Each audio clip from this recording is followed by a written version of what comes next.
The girl's name was Lily. Her mother used to call her my sunshine, but after her mother's passing, no one had spoken her name with love. For 2 days, she hadn't eaten properly. The bakery had thrown out leftovers, and she'd been lucky a kind baker had slipped her a small loaf wrapped in paper. She'd whispered a thank you and run off before he could change his mind. Now she sat under the shelter, unwrapping the bread slowly, breathing in its faint warmth like it was a miracle. The rain softened, the world quieted, and for the first time in days, she smiled. That's when she saw her, an old woman struggling across the street, her cane slipping on wet concrete. She looked weak, shivering, and lost. Her gray hair was plastered to her cheeks, and her hands trembled as she tried to hold her torn coat closed. Lily hesitated. Her stomach clenched painfully, a reminder of her hunger. But when the woman stumbled, nearly falling, Lily's tiny body moved before her mind could argue. She ran out into the rain. Wait, she called, voice barely carrying through the drizzle. The woman turned, her eyes cloudy and tired. Lily held out the paper bag. You should eat this, she said softly. It's still warm. The old woman blinked, confused. No, dear, you keep it. You need it more. Lily shook her head. Mama used to say, when you have little, sharing makes it enough. Tears welled in the woman's eyes. She took the bread with trembling hands, whispering a blessing Lily didn't understand. Across the street, inside a sleek black car, Michael Hart, a 32-year-old billionaire known for his steel-cold business empire, watched everything. He had stopped at a red light, eyes idly scrolling through his phone when that tiny gesture caught his attention. A poor girl, drenched, giving away her only food. Something inside him paused, a flicker of something unfamiliar. Guilt, maybe, or memory. He rolled down the window, rain misting his expensive suit, and watched as Lily smiled weakly, helping the old woman to the shelter. He couldn't look away. When the light turned green, his driver glanced back. Sir, should I go? Michael hesitated, then nodded. Yes. But as they drove off, that image followed him, the small hand offering bread in the rain. Later that night, he sat in his penthouse, city lights stretching like stars below. The silence was heavy. His life was measured in contracts, profits, and empty awards, yet the sight of that little girl haunted him. Why? Because years ago, he'd known that kind of hunger too. He just hadn't admitted it in a long time. Meanwhile, Lily found an alley where she could sleep. The old woman had thanked her, pressed a coin into her palm, and disappeared into the storm. Lily didn't even look at the coin. She was too cold to care. She curled up behind a garbage bin, holding her mother's torn scarf close. Good night, Mama, she whispered. I shared, just like you said. The next morning, a golden sunrise painted the wet streets. People stepped around her without noticing the little body curled up on the pavement. But fate, strange and unpredictable, had already begun to move. Because somewhere across town, Michael had made a decision. He told his assistant to find that girl.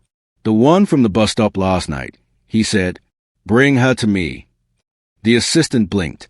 So, there are thousands of kids like that. Then start looking, Michael said quietly. You'll know her when you find her. Days turned into a quiet ache for Lily. The rain had stopped, but the cold hadn't. She wandered the city with blistered feet, clutching the single coin the old woman had given her. Her stomach growled, yet she kept it, a token of kindness, not survival. Meanwhile, in a tall glass building across the river, Michael sat at his desk, restless. Meetings blurred into noise. His assistant, Grace, had asked twice why he seemed distracted. He didn't answer. He kept seeing that girl's small face through the rain, not pleading, not broken, but peaceful, as if giving had filled her more than food ever could. That night, Grace returned with news. Sir, I think I found her. Michael looked up sharply. Where? There's a soup line near East Park. Locals say a little girl sleeps nearby. Brown hair, thin, polite, fits your description. He stood, grabbing his coat. Cancel my dinner. Grace frowned. So, it's not safe there. I'll be fine. His tone left no room for argument. The city glowed gold and gray as he drove himself, for once without a driver. He parked near the park, stepping out into the wind. People moved like ghosts, heads down, avoiding eye contact. He saw the soup station, steam rising, voices murmuring. And there, sitting near the curb, was Lily, smaller than he remembered, her hair tangled, eyes watching the others eat. She didn't move closer to the food line. Michael approached slowly. "Hey," he said gently. Lily startled, clutching her coin. "I don't steal, so." "I know," he said softly, kneeling beside her. "You're the girl from the bus stop, the one who helped the old lady." She blinked, surprised. "You saw that?" He nodded. "Yes, you gave her your bread." Lily looked down. She needed it more. Michael felt something twist inside him. "And you? Who helps you?" She shrugged. "Mama said if I stay kind, I'll never be alone. Maybe someone's helping me already, and I just don't see it yet." That answer pierced deeper than he expected. For a moment, Michael couldn't speak. The girl didn't know who he was, didn't care about his money or fame. All she cared about was doing good, even when she had nothing. "Come," he said finally. "Let's get you something warm to eat." Lily hesitated, studying his face. Then she nodded. "Only if you eat too," she said shyly. He smiled, the first real smile in months. "Deal." They went to a small diner nearby. The waitress glanced at Lily with pity, but Michael's tone silenced judgment. "She's my guest." When the food came, Lily stared at the steaming soup, tears filling her eyes. "It smells like home," she whispered. Michael watched her eat, quiet and thoughtful.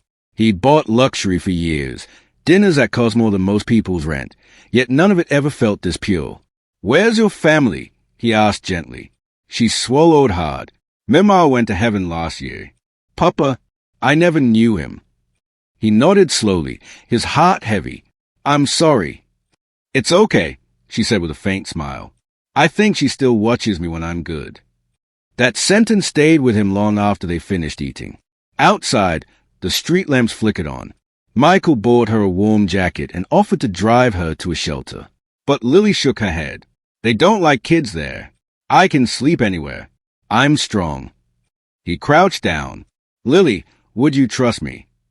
Her eyes studied his, the kind of searching that only children can do, peering right into someone's truth. After a pause, she nodded. "Okay," she said softly.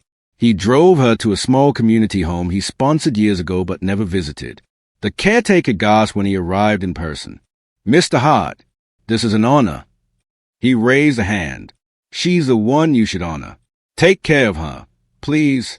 She's special." Lily looked around the modest home, warm beds, smiling faces. "Do I have to pay?" she asked quietly. Michael smiled faintly. "No, little one. Just promise you'll keep that kind heart." She grinned, shy but radiant. "Promise." As he left, something in his chest lightened. But he didn't realize at this moment, this act of returning kindness would awaken memories he'd buried long ago. That night, sleep refused to come to Michael. The image of Lily's small smile echoed in the dim quiet of his penthouse, that fragile, fearless smile of someone who had lost everything yet still believed in goodness. He poured himself a drink but left it untouched, walking to the window where the city glittered like a lie. He remembered another cold night long ago, a tiny room, his mother coughing on a thin mattress, and a boy no older than Lily sitting beside her, promising he'd make things better one day. He had kept that promise, but at a cost. Somewhere between boardrooms and billions, he had traded his soul for security. And now, a hungry child had reminded him of what he once was. The next morning, Michael drove back to the shelter.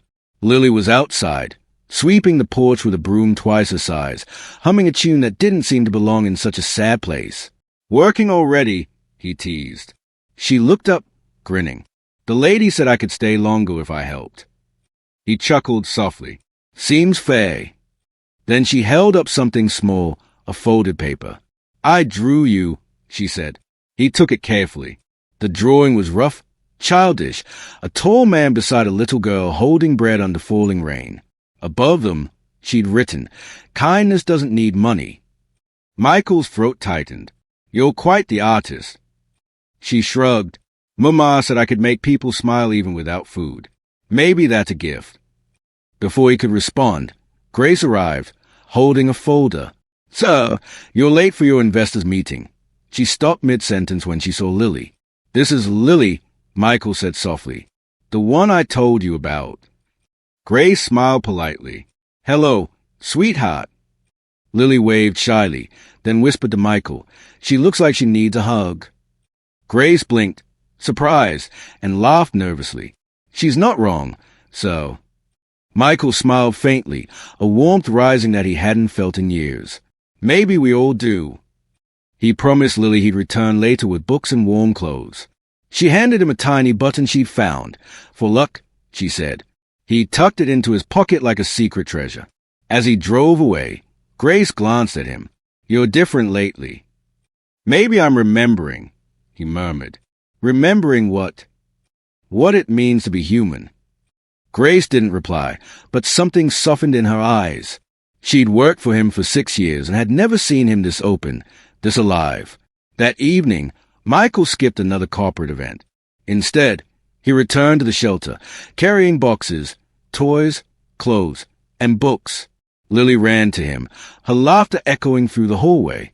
The other kids followed, drawn by curiosity. Are these for us? One boy asked, eyes wide. Michael nodded. Every single one. The room filled with joy, the kind that money could never buy. Lily stood back, watching the others play, her smile quiet and content. Michael noticed. Why aren't you playing? She looked up. Because I already got my gift. He frowned gently. What's that? You came back, she said simply. He froze, realizing how much those words meant, how heavy and light they felt at once. Over the next few weeks, he kept visiting. Sometimes with food, sometimes just to listen. Lily told him stories of her mother, how she used to braid her hair and hum lullabies from a tiny radio. Michael found himself laughing more, working less, and for once, feeling alive without numbers. But one morning, when he arrived with breakfast, Lily wasn't there. The caretaker said she'd gone out early to the same street corner. She said she wanted to find the old lady again, the woman explained. Panic stirred in his chest. Alone? The caretaker nodded. Michael drove straight to East Park, heart pounding. Rain had started again, a cool echo of that first night. He found Lily standing under the same shelter, holding a small umbrella over a frail figure, the same old woman from before. He watched from a distance as Lily smiled, offering her own jacket to the trembling lady. The scene hit him like lightning, a perfect loop of compassion repeating itself. He stepped forward, voice breaking through the rain. Lily. She turned, eyes bright. Mr. Michael. I found her again. She's cold. He hurried over, gently placing his coat around both of them. Let's get her somewhere warm, he said. The old woman looked up at him then, and something in her gaze froze him, familiarity deep and haunting. Michael Hart, she whispered. His breath caught. Do I know you? She smiled faintly, eyes soft with time. You once shared your bread with me too, long ago. The world seemed to tilt. He felt memory flooding. A starving boy, a hungry night, an old woman pressing a coin into his hand. And now, decades later, she was here again. The sound of rain dimmed as the three of them stood there, locked in a moment that felt suspended between past and present. Michael could barely speak. It was you? He whispered, the memory unraveling. A thin boy sitting by a bakery door, and a woman with kind eyes placing a piece of bread in his hands, whispering, Someday, give back when you can. The old woman nodded slowly, her smile trembling. You grew tall, son, and rich too, I hear. But your eyes still carry hunger, not for food, but for peace. Lily's gaze darted between them, confusion clouding her small face. Wait, you knew each other. Michael knelt beside her, his voice unsteady. A long time ago, she saved me when I was like you.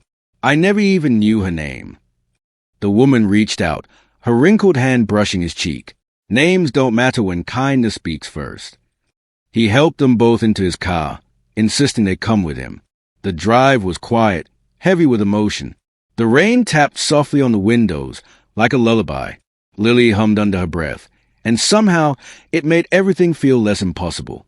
At the penthouse, warmth met them, a fire glowing, soft lights reflecting on marble floors. Lily's wide eyes darted everywhere. "This is where you live? It's so shiny." Michael smiled faintly.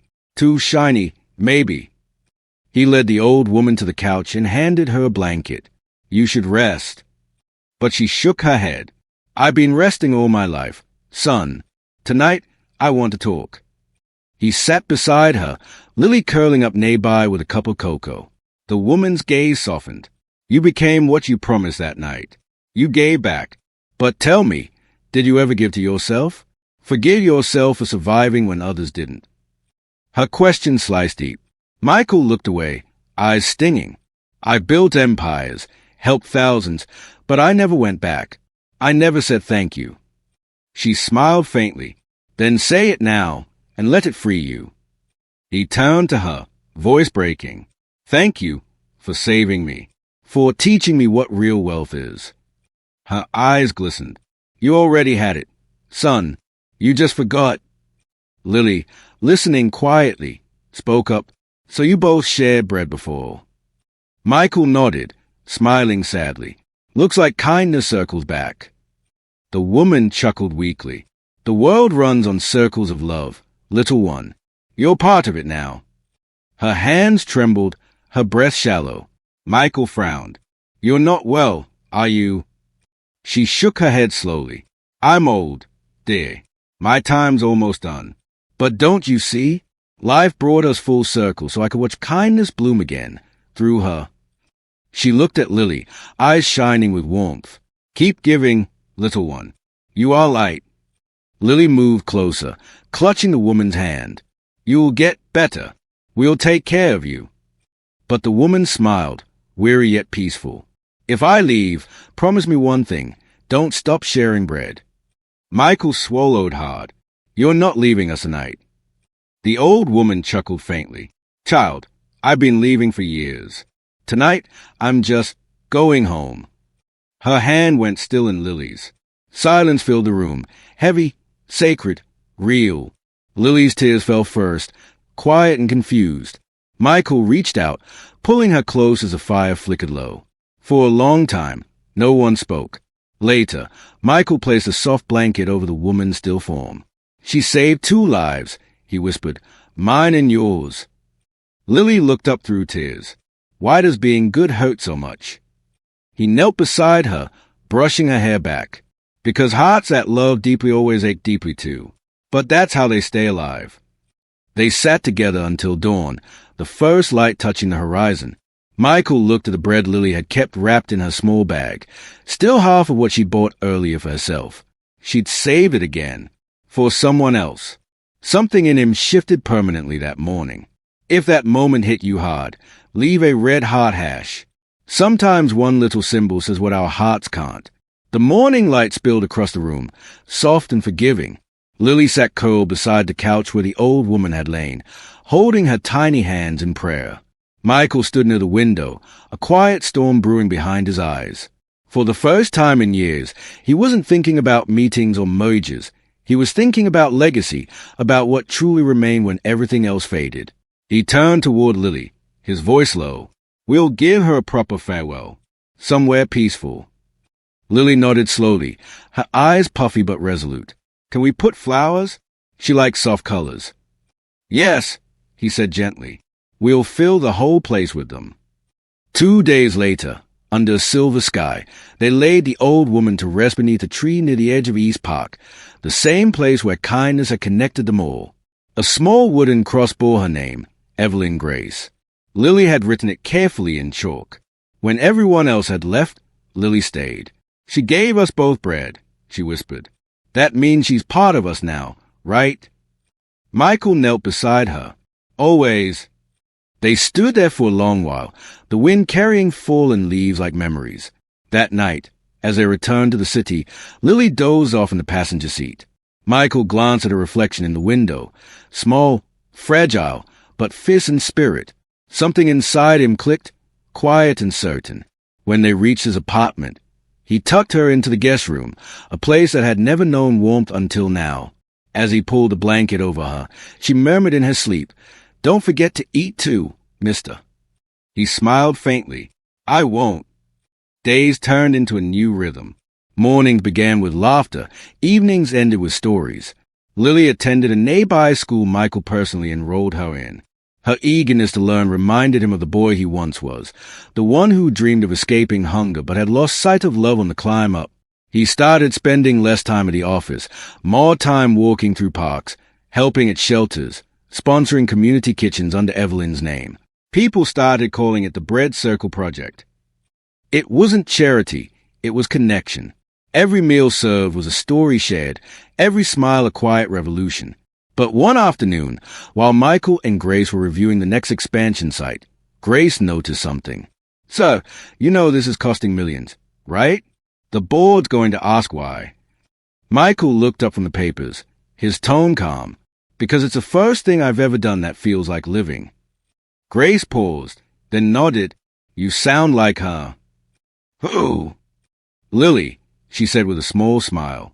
"She told the janitor yesterday that rich hearts feed faster than rich hands. I think she's rubbing off on you." Michael chuckled softly. "Good. Someone needs to." Later that evening, he picked Lily up from school. She ran to him, waving a crumpled drawing. "Look, they let us write essays today. I wrote about Evelyn." He unfolded the page. The title read, "The Lady Who Shared Bread Twice." Her words were simple but powerful, about kindness that travels, how one act can ripple through strangers, how even the smallest love can outlive pain. He felt tears gather at the edge of his vision. "You're a writer now," he said. She laughed. "Maybe, but I just like making people feel warm inside." At home, they cooked together, pancakes this time, not bread. Lily insisted on adding too much syrup, and Michael let her. Between the laughter, he noticed something strange, a lightness in the air, as if Evelyn's presence still lingered, smiling at their peace. But peace, fragile as it is, rarely comes without a test. That night, while Lily slept, Michael received a call. The shelter, the same one that had saved Lily, had caught fire. No casualties, but the place was destroyed. He gripped the phone, heart pounding. "I'll handle it," he said immediately. He rushed there at dawn. The sight gutted him, ashes where laughter used to live. Yet among the smoke, something stood unburned, the chalk sign Lily had made months ago. "Kindness doesn't need money." He knelt, touching the soot-stained words, whispering, "You're right, kid." That day, he promised a rebuild, bigger, safer, stronger. But this time, he wanted Lily to decide how. When she heard the news, she didn't cry. She only said, "Then we'll build it again, with more room for people who have nowhere to go." Michael smiled through the ache. "You sound just like Evelyn." Lily nodded softly. Maybe she left her voice with me. And in that moment, he knew kindness was an inheritance the world couldn't burn. The smell of smoke still lingered in the air, faint but stubborn, like a memory that refused to fade. Michael stood before the ruins of the shelter, his sleeves rolled up, dirt on his hands. Around him, workers lifted beams and cleared debris. Lily moved between them, handing out bottles of water, her face determined. She wasn't just a child anymore. She was the heart of it all. "Careful with that corner," she called one of the workers, her small voice carrying authority. They smiled, nodding. Even grown men seemed to follow her like she was the one keeping hope alive. Michael watched her quietly, pride swelling in his chest. "She's something else," Grace murmured beside him. He nodded. "Yeah, she's the kind of rich I'll never be." That evening, they spread the blueprints across his dining table. Lily sat cross-legged on a chair, coloring little hearts on the edges. "We should make a room for kids who can't find their moms," she said seriously. "With soft lights, not scary ones." Michael smiled. "Done. What else?" "Maybe a garden," she continued, "so they can plant something and watch it grow. It feels good to grow things." He leaned back, thinking of Evelyn, of the seeds she'd planted in both of them. "Then we'll call it the Grace Garden Shelter." "Grace?" Lily asked. He looked out at the city lights, his voice soft. It was Evelyn's last gift, and also something the world needs more of. When the first new bricks were laid, media outlet began covering the story. Billionaire builds shelter with homeless girls help. The headlines read. Michael didn't care for the cameras, but he let them roll, because maybe, just maybe, another soul would see it and remember what kindness looked like. Lily didn't understand fame. She just thought people were happy to have food again. She ran between volunteers, always smiling, always giving. One evening, she found a little boy crying near the fence. "What's wrong?" she asked, kneeling beside him. "I lost my dog," he sniffled. "He ran away when the fire happened." Without hesitation, Lily took his hand. "Then we'll find him." Michael watched from a distance as she searched the nearby alleys, flashlight in hand, whispering the dog's name. Hours later, when they found the trembling puppy under a bench, Lily wrapped it in her scarf and handed it to the boy. "He was scared, but he waited for you," she said. The boy hugged her, crying. Michael felt something stir in his chest. Not sadness, not pride, but something deeper. Renewal. That night, as they drove home, Lily hummed softly beside him. "Do you think Evelyn can see us?" she asked. Michael nodded. "I think she never stopped." "She'd like the garden," Lily whispered, her eyes fluttering shut. "It smells like her." He smiled, watching her drift asleep. Outside, the city that once felt hollow now glowed with life. Weeks passed. The shelter neared completion, brighter and larger than before. The Bread Circle project had become a movement. Donations poured in from people across the country who'd seen the story and wanted to help. But Michael refused to take credit. When journalists asked why he did it, he always said the same thing. "Because a little girl taught me that hunger isn't only about food. Sometimes it's about love." Still, one quiet night, he stood on the rooftop of his building, staring at the skyline. The thought came uninvited. Would Evelyn be proud? Would his mother forgive him for taking so long to find his way back? He closed his eyes, the wind whispering through his hair. And in that silence, he heard Lily's laughter echoing from the garden below, mingling with the sound of hammers and hope. Maybe forgiveness didn't come from others. Maybe it came when you chose to live kindly again. He went back downstairs and found Lily sitting on a step, painting a sign for the entrance. It read in bold, uneven letters, "Home of Second Chances." He smiled. "Perfect." She looked up, her hands covered in paint. "You really think people can change, Mr. Michael?" He sat beside her, watching the brush dance across the wood. "I think we already did." For a moment, silence lingered, soft, golden, and peaceful. The grand opening day of Grace Garden Shelter arrived bathed in soft sunlight. Streamers fluttered above the entrance, children's laughter spilled into the air, and the scent of freshly baked bread drifted from the community kitchen. Lily's idea, of course. "Everyone should smell home when they walk in," she'd said. Michael stood near the doorway, dressed simply, sleeves rolled to his elbows, greeting guests with quiet humility. He wasn't the man he once was, the one whose life was built on glass towers and empty applause. He was something better now, grounded, grateful, whole. Lily ran up to him, hair tied with a ribbon Grace had gifted her. "They're asking for you to say something," she said breathlessly. He chuckled. "Me? I thought you'd be the one giving speeches." She giggled. "No way. Grown-ups talk too much already." He took her hand and stepped up to the small wooden stage. The crowd quieted. Cameras flashed, but he barely noticed them. His gaze rested on Lily, then drifted to the tree planted in the corner of the courtyard. Evelyn's tree, surrounded by flowers in pastel shades. He began softly. "A long time ago, a woman gave me bread when I had nothing. Years later, I saw a little girl do the same. Both acts changed my life. This shelter isn't mine. It's theirs. It's for everyone who's ever given even when they had little left." The audience listened in silence, emotion rippling through the crowd. "If kindness can survive hunger, cold, and loss," he continued, voice trembling slightly, "then it can heal the world. This place is proof." When he finished, the applause wasn't loud. It was deep, a standing wave of warmth. Lily smiled proudly, clapping the loudest. After the ceremony, she found him sitting by Evelyn's tree. "You did good," she said, leaning against him. "So did you," he replied, ruffling her hair. She looked up at the tree branches, swaying gently in the breeze. Do you think she knows we named it after her? Michael smiled. I think she's been here all day. They sat there as the sun dipped low, painting the garden gold. The children played tag. Volunteers served bread. Laughter echoed through the courtyard. Life reborn from ashes. But later that evening, as the guests left and the music faded, Lily suddenly grew quiet. She pressed a hand to her chest, her face pale. Lily, Michael asked, alarmed. I'm okay, she said weakly, forcing a smile. Just dizzy. He knelt beside her, concern clouding his features. When was the last time you ate? Earlier, she whispered, but he could tell she was lying.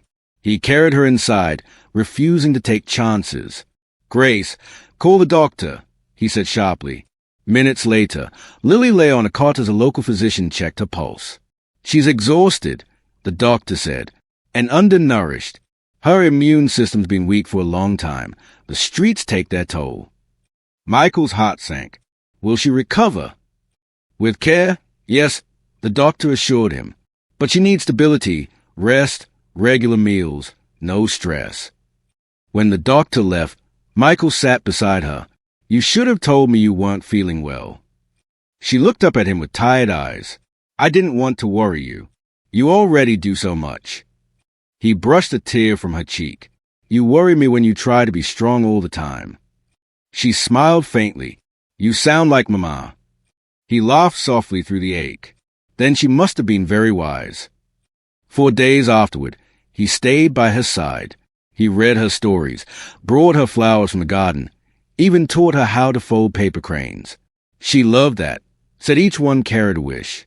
One afternoon, as they sat by the window, Lily looked at him with a seriousness far beyond her years. Mr. Michael, what if I don't get better? The question pierced him like ice. Hey, he said gently, taking her hand. You will. You're stronger than anyone I know. She nodded slowly, eyes thoughtful. If I ever have to go, will you still feed people? He swallowed hard. Always. That's our promise. Remember? She smiled faintly. Then I won't be scared. The sunlight caught her face then, soft, angelic. And for a fleeting moment, Michael felt something sacred in the room, as if Evelyn herself was watching over them both. Days drifted into weeks. The hospital room had become their quiet universe, soft beeping monitors, sunlight through sheer curtains, and the gentle rhythm of Lily's breathing. She was getting weaker, but her spirit never faltered. Each morning, she'd wake with a smile and whisper, "We're still here, right?" And Michael would nod, pretending not to see the growing shadows under her eyes. He brought her stories, music, even a small potted plant from the garden she'd helped design. "It's yours," he told her, "the first flower in Grace's garden." She touched its fragile leaves, eyes glimmering. "Then it has to live. Promise me you'll take care of it." "I promise," he said, his throat tightening. Outside, the world kept spinning, shelters expanding, people gathering in Evelyn's name. The Bread Circle project had become a movement of hope across the city. But for Michael, time had slowed to the rhythm of Lily's fragile heartbeat. One evening, rain began to fall again, gentle and familiar, like the night they met. Lily turned her face toward the window, watching droplets race down the glass. "Do you remember the bus stop?" she asked softly. He smiled through a tear. "I'll never forget it." "I was scared that night," she murmured. "But when I gave her my bread, I didn't feel hungry anymore. It was like my heart got full instead." He reached for her hand, holding it tightly. "You taught me that, Lily. You changed me." Her breathing slowed slightly, but her eyes stayed bright. "Then you'll keep changing other people too, right?" "Yes," he whispered. "That's what we'll do. You and me." She smiled faintly. "Even if I'm not here." Michael shook his head, tears falling freely now. "You'll always be here. Every brick, every meal, every life we touch. That's you." Lily's lips curved into a small, peaceful smile. "Good, because I don't want the circle to end." Her hand grew still in his, her face serene. The monitors beeped softly, then leveled into silence. The room seemed to stop breathing with her.